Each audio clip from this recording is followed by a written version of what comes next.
Donc dans le diagramme que vous avez ci-dessous, je vous demande de faire correspondre des vitesses de vent avec la force des vents. Donc si on regarde le cadre de gauche, on parle d'un vent qui va à une vitesse de 11 nœuds, un vent qui va à une vitesse de 27 km/h et un vent qui va à une vitesse de 9,7 mètres par seconde. D'accord?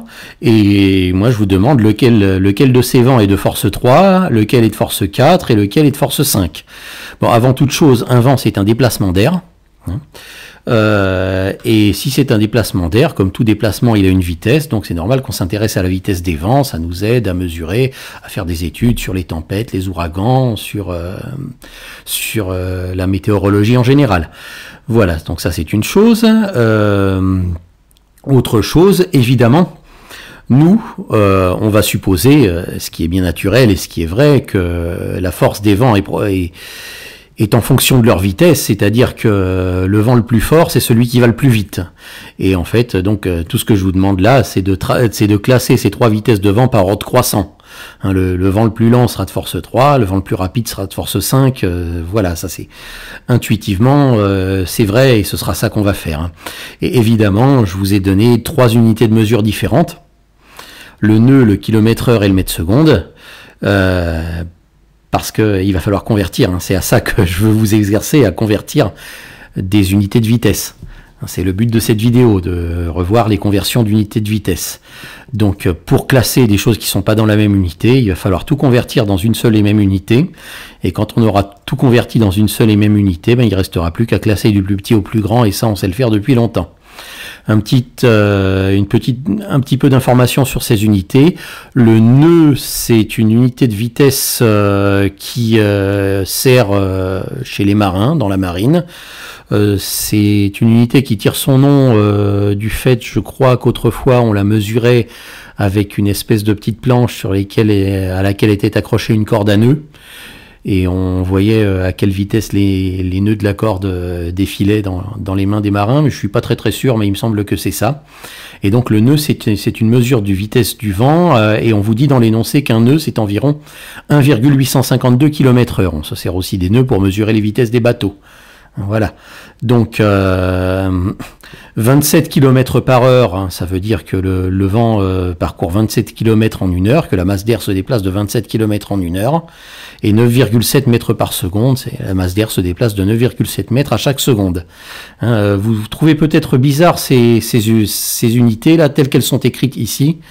Ben ça veut dire kilomètre par heure et ça veut dire mètre par seconde.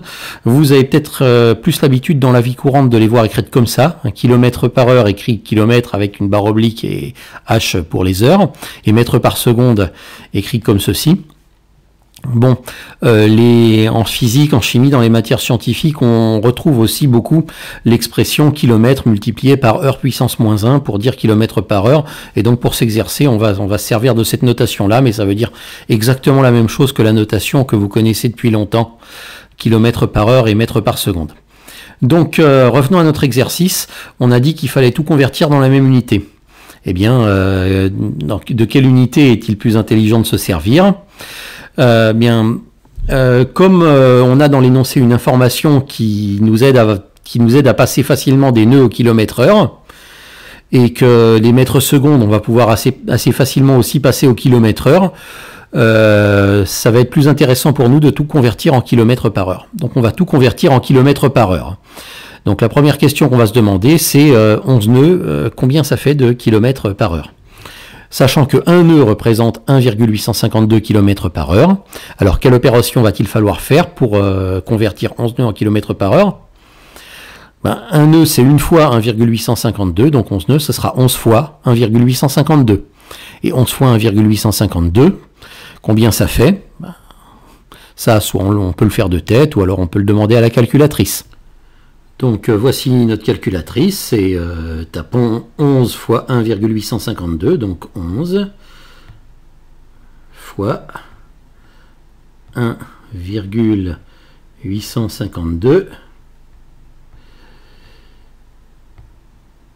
et ça nous fait 20,372.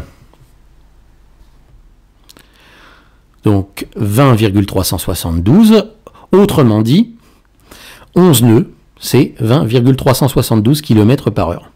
Donc on a déjà converti nos 11 nœuds. Tiens, je vais revenir pour que ce soit plus clair, pour qu'on n'oublie pas, je vais revenir dans le tableau. Et juste en dessous de 11 nœuds, je vais écrire que ça fait 20,372 km par heure. Donc on sait déjà que cette vitesse sera plus faible que les 27 km par heure. Quand c'est dans la même unité, on peut comparer facilement. Il nous reste juste à placer par rapport à ces deux vitesses-là les 9,7 mètres par seconde. Donc on va convertir 9,7 mètres par seconde en kilomètres par heure. Alors ça, on va le faire en deux étapes. D'abord, on va se dire, si quelque chose parcourt 9,7 mètres par seconde, combien de mètres il va parcourir par heure? Et ensuite, on verra combien de kilomètres ça fait. Donc, on passe des secondes aux heures, et ensuite on passera des mètres au kilomètre. On ne fait pas les deux en même temps, parce que là, ça nous embrouillerait. Donc, la question, c'est 9,7 mètres par seconde. Chaque seconde, ça fait combien par heure? Pour ça, il faudrait savoir combien de secondes il y a dans une heure. J'espère que vous le savez, 60 secondes par minute et 60 minutes par heure, 60 fois 60, ça fait 3600. Donc une heure, c'est 3600 secondes. Et si la masse d'air, si le vent parcourt 9,7 mètres par seconde, alors par heure, il va en parcourir 3600 fois plus de mètres. Donc il va parcourir 9,7 fois 3600. Et là, encore une fois, on va faire appel à la calculatrice. Alors, 9,7 fois, je n'ai pas bien appuyé, donc fois, voilà, 3600 égale 34 920. Donc, 34 920, ça, qu'est-ce que ça veut dire? Ça veut dire que le vent qui parcourt 9,7 mètres à chaque seconde, il parcourra 34 920 mètres à chaque heure. Donc 9,7 mètres par seconde, c'est 34 920 mètres par heure. Et nous, on veut convertir ça en kilomètres par heure. Eh bien, il suffit de se dire, il suffit de convertir 34 920 mètres en kilomètres. 34 920 mètres, ça fait combien de kilomètres? Eh bien, sachant que chaque kilomètre, c'est 1000 mètres, il faut diviser 34 920 par 1000. 34 920 divisé par 1000, cette fois, on n'a pas besoin de calculatrice. Il suffit de déplacer la virgule, ça fait 34,92 ou 34,920. On n'a pas besoin du zéro à la fin. Donc, ça veut dire que nos 9,7 mètres par seconde, en fait, ils équivalent à 34,92 km par heure. Et pour ne pas oublier ça, je mets ça sur le tableau tout en haut. Et voilà, on a tout converti en kilomètres par heure. Et maintenant qu'on a tout converti en kilomètres par heure, il ne reste plus qu'à classer les vitesses de la plus petite à la plus grande. Et on s'aperçoit que en fait, les vitesses étaient déjà classées de la plus petite à la plus grande, parce que 20,372, celle qui est tout en haut, c'est bien la plus petite vitesse. C'est plus petit que 27 km par heure, qui elle-même est plus petite que 34,92 km par heure. Donc en fait, le vent le plus faible, le vent de force 3, c'est le vent de 11 nœuds, ou de 20,372 km heure.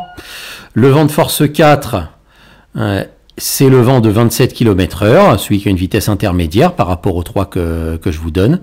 Et le vent de force 5, le vent le plus rapide, c'est celui qui va à 34,92 km heure, ou à 9,7 mètres par seconde.